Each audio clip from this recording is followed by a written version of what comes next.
اعوذ باللہ من الشیطان الرجیم بسم اللہ الرحمن الرحیم۔ ابھی حضرت یوسف علیہ السلام کے واقعے کو ہم بیان کر رہے ہیں۔ آج اس کا تیسرا حصہ ہے ولما فصلت العیر، اور جب قافلہ روانہ ہوا یعنی مصر سے، قال ابوہم، تو ان کے باپ نے کہا یعنی حضرت یعقوب علیہ السلام نے، انی لاجد ریح یوسف، کہ بے شک میں پاتا ہوں یوسف کی خوشبو ریح، لولا ان تفندون، اور فرمایا کہ اگر تم مجھے بڑھاپے میں سٹھیا گیا ہوں اگر تم یہ نہ کہو۔ قالوا تاللہ انک لفی ضلالک القدیم، تو انہوں نے کہا اللہ کی قسم بے شک آپ تو اسی پرانی محبت کہہ لیجئے یا اسی پرانی غلطی اور خبط میں آپ پڑے ہوئے ہیں۔ فلما ان جاء البشیر، پس جب خوشخبری لانے والا آیا، القاہ علی وجہہ، تو اس نے حضرت یعقوب علیہ السلام کے چہرے پر اس نے ڈال دیا یعنی قمیص کو، فرتدہ بصیرہ، تو ان کی جو بینائی ہے وہ لوٹ آئی۔ اس موضوع پر حضرت یعقوب علیہ السلام کے چہرے پر، آپ کے منہ پر حضرت یوسف علیہ السلام کی قمیص ڈالی گئی، تو اس بارے میں کبھی تفصیل کے ساتھ میں بات کروں گا، شاید پہلے بھی میں نے کی ہو، لیکن چونکہ یہ مقام زیادہ یہاں وقت دینے کا نہیں ہے تو اس لیے ہم آگے چلتے ہیں، تو انشاءاللہ کبھی تسلی کے ساتھ اور اطمینان کے ساتھ اس موضوع پر بات کریں گے۔ قال الم اقل لکم، حضرت یعقوب علیہ السلام نے کہا کہ کیا نہیں میں نے تمہیں کہا، انی اعلم من اللہ ما لا تعلمون، کہ بے شک میں جانتا ہوں اللہ کی طرف سے جو تم نہیں جانتے۔ قالوا یا ابانا استغفر لنا ذنوبنا انا کنا خاطئین، انہوں نے کہا اے ہمارے ابا جان ہمارے لیے ہمارے گناہوں کی آپ مغفرت طلب کیجئے، انا کنا خاطئین، کہ بے شک ہم خطا کار تھے۔ قال سوف استغفر لکم ربی، حضرت یعقوب علیہ السلام نے کہا کہ میں ضرور اپنے رب سے تمہارے لیے استغفار کروں گا، انہ هو الغفور الرحیم، بے شک وہ غفور الرحیم ہے۔ فلما داخلوا علی یوسف آوی الیہ ابویہ، اور پھر جب یہ لوگ حضرت یوسف علیہ السلام پہ داخل ہوئے یعنی آپ کے پاس آئے، تو حضرت یوسف علیہ السلام نے اپنے والدین کو اپنے ساتھ بٹھا لیا یعنی انہیں جگہ دی۔ وقال ادخلوا مصر ان شاء اللہ آمنین، اور کہا کہ مصر یعنی شہر میں تم داخل ہو جاؤ، چلو انشاءاللہ تم امن والے ہوگے، یعنی امن چین کے ساتھ اور سکون سے تم زندگی گزارو گے۔ ورفع ابویہ علی العرش وخروا لہ سجدا، تو حضرت یوسف علیہ السلام نے اپنے والدین کو اپنے پاس تخت پر بٹھایا اور سب اس کے آگے سجدے میں جھک گئے، وخروا لہ سجدا، بے اختیار۔ وقال یا ابتی، حضرت یوسف علیہ السلام نے کہا کہ اے میرے ابا جان، ھذا تعویل رؤیایا من قبل، یہ اس خواب کی، میرے اس خواب کی تعبیر ہے جو میں نے پہلے دیکھا تھا، قد جعلھا ربی حقا، تو میرے رب نے اس کو حقیقت بنا دیا۔ وقد احسن بی، اس کا مجھ پر یہ احسان ہے، اذ اخرجنی من السجن، کہ اس نے مجھے پہلے تو یعنی قید خانے سے نجات دی، وجاء بکم من البدو من بعدی، اور آپ لوگوں کو بدو سے یعنی صحرا سے لا کر اللہ نے مجھ سے آپ کو ملوا دیا۔ من بعد ان نزغ الشیطان بینی و بین اخوتی، حالانکہ شیطان نے میرے اور میرے بھائیوں کے درمیان فساد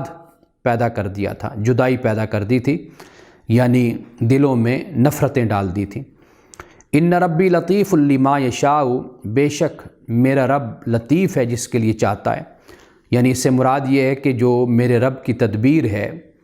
اور اس کا جو منصوبہ ہے وہ غیر محسوس منصوبہ ہے۔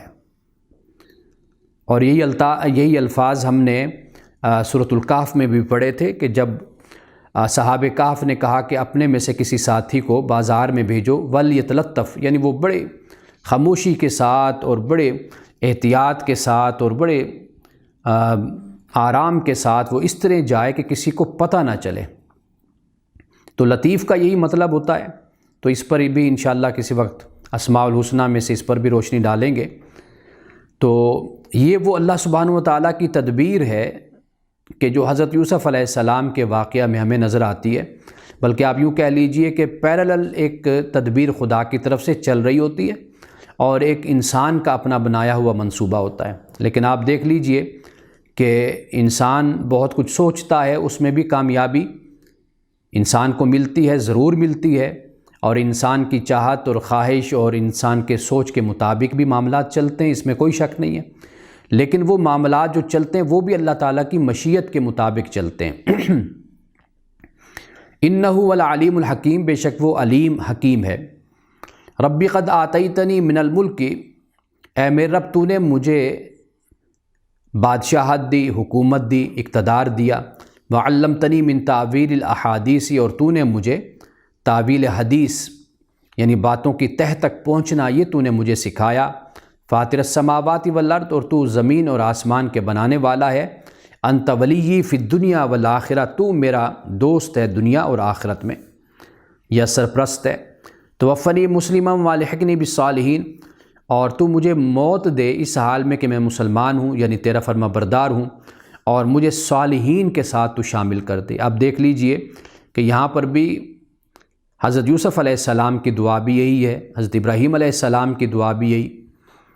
تو ابھی ہم حضرت سلیمان علیہ السلام کا جب واقعہ پڑھیں گے تو وہاں پر بھی اسی بات کا ہی ذکر ملتا ہے کہ آپ نے بھی اللہ کی بارگاہ میں یہی دعا کی تھی۔ تو یہ حضرت یوسف علیہ السلام نے اللہ کی بارگاہ میں دعا کی، لیکن آپ دیکھ لیجئے کہ اس میں نہ کوئی شکوہ ہے اور نہ اپنے بھائیوں کے ظلم کا کوئی ذکر ہے۔ اور آغاز جب کیا تو احسن بی اذ اخرجنی من السجن، کہ جس نے مجھے قید خانے سے آزادی دلوائی، یعنی کہا کہ بھئی جس نے مجھے کنویں سے نکالا، یعنی وہ اپنے بھائیوں کا ذکر اور ان کے ظلم اور زیادتی کا ذکر یہاں پر نہیں کیا، اور نہ اپنی صلاحیتوں کا ذکر کیا کہ یہ میرے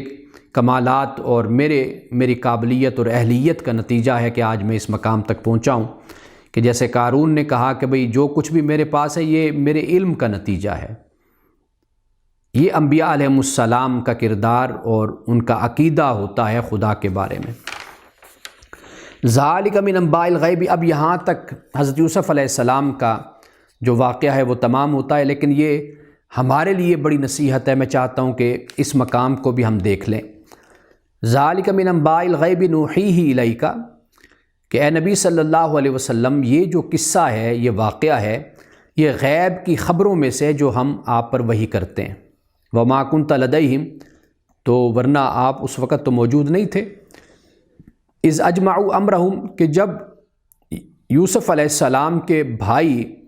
آپس میں اتفاق کر کے، اجماع کر کے جب سازش کر رہے تھے، پروگرام بنا رہے تھے، تو اس وقت آپ موجود نہیں تھے۔ یعنی رسول اللہ صلی اللہ علیہ وسلم کی نبوت اور رسالت پر اتنی بڑی دلیل قرآن پاک نے مہیا کی ہے، اور ایمان لانے والے تو اسی بنیاد پر ہی ایمان لا سکتے ہیں۔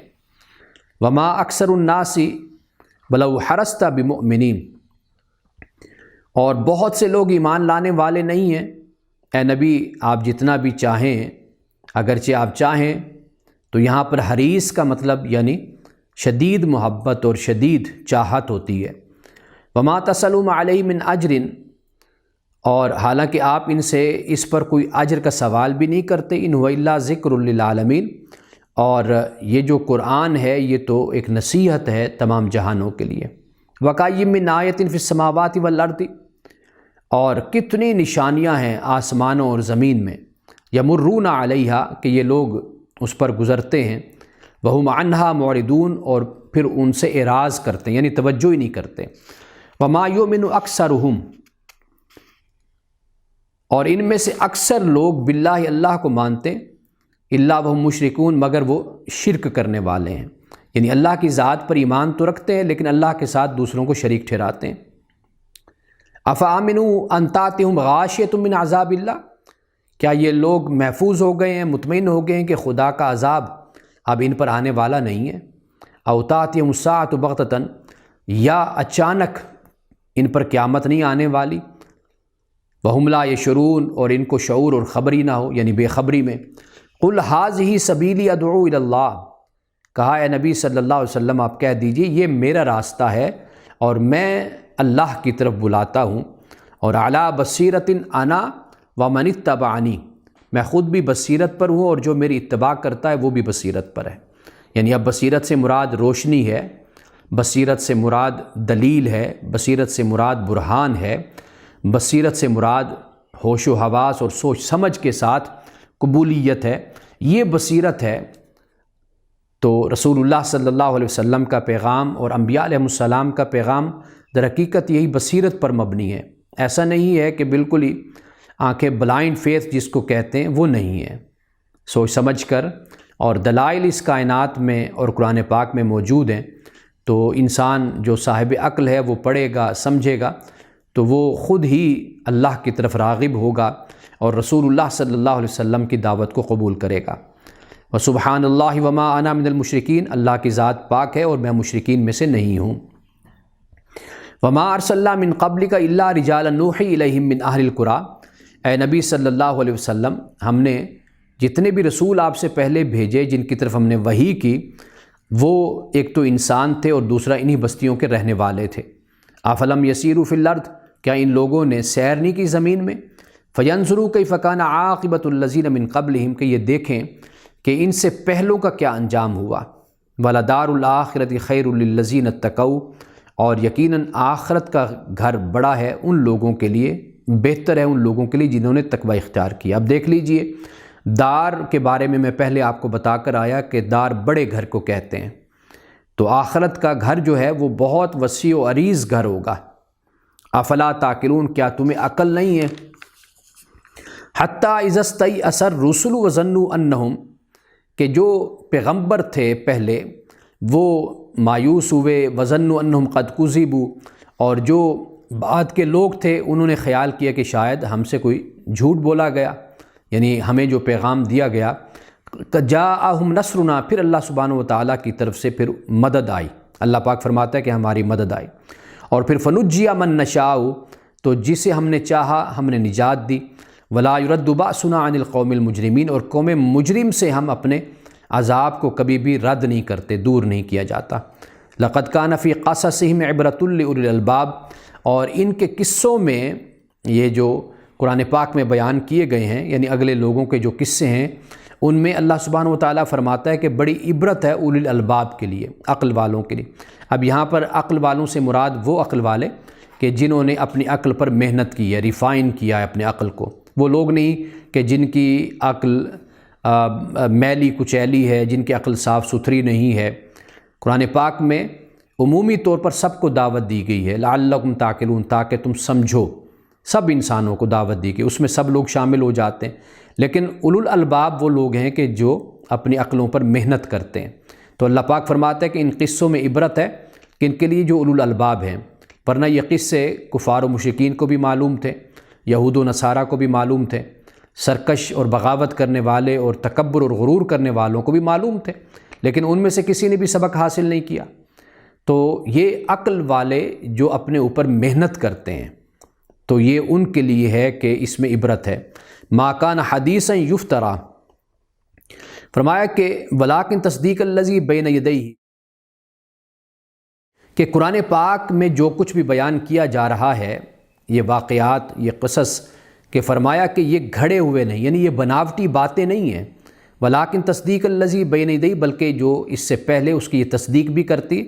وتفصیل کل شیء وہدی ورحمۃ لقوم یؤمنون، اور یہ تفصیل ہے ہر شے کی۔ اب ہر چیز اور ہر شے سے مراد ہرگز یہ نہیں سمجھنا چاہیے کہ اس کائنات میں، اس دنیا میں جو کچھ بھی ہے، ہر چیز قرآن پاک میں بیان کی گئی ہے۔ جب ہمارے ہاں مفسرین نے اس طرح کا دعویٰ کیا تو پھر جب ان سے سوال کیا گیا تو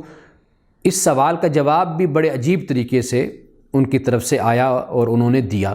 وہ سراسر ایک عقیدت کا مظہر ہوتا ہے، ایک عقیدت کی مثال ہوتا ہے اس طرح کا جواب، لیکن حقیقت یہ ہے کہ جب قرآن کہتا ہے کہ ہر شے کی تفصیل، تو اس سے مراد یہی ہے کہ اس وقت جو مسئلہ تھا، یعنی کفار و مشرکین کے پیش نظر،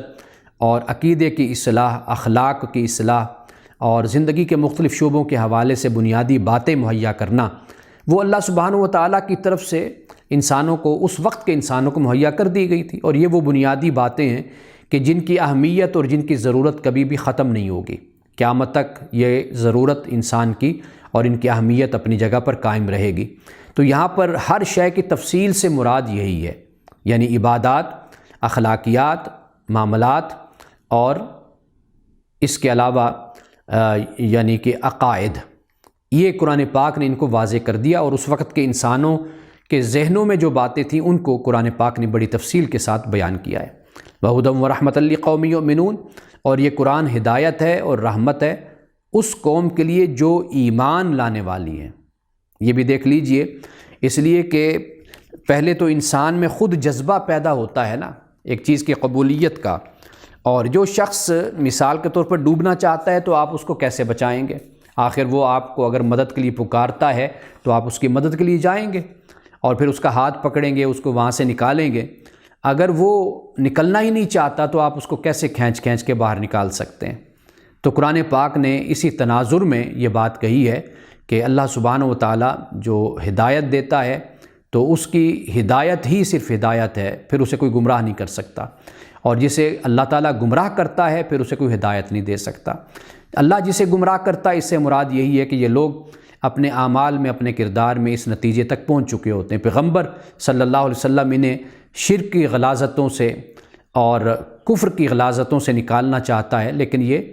اسی کفر اور شرک پر ہی اکتفا کر کے بیٹھ گئے ہیں۔ یہ حضرت یوسف علیہ السلام کا واقعہ تھا، اور یہ سورۃ یوسف تھی۔ اس میں بہت سے اسباق ہیں اور بہت سی عبرتیں ہیں اس میں۔ اگر آپ سورۃ یوسف کو بار بار پڑھیں، اس کا مطالعہ کریں، یہ بہت ضروری ہے، اپنے بچوں کو بھی پڑھائیں اور اپنے دوستوں کو، شاگردوں کو، اور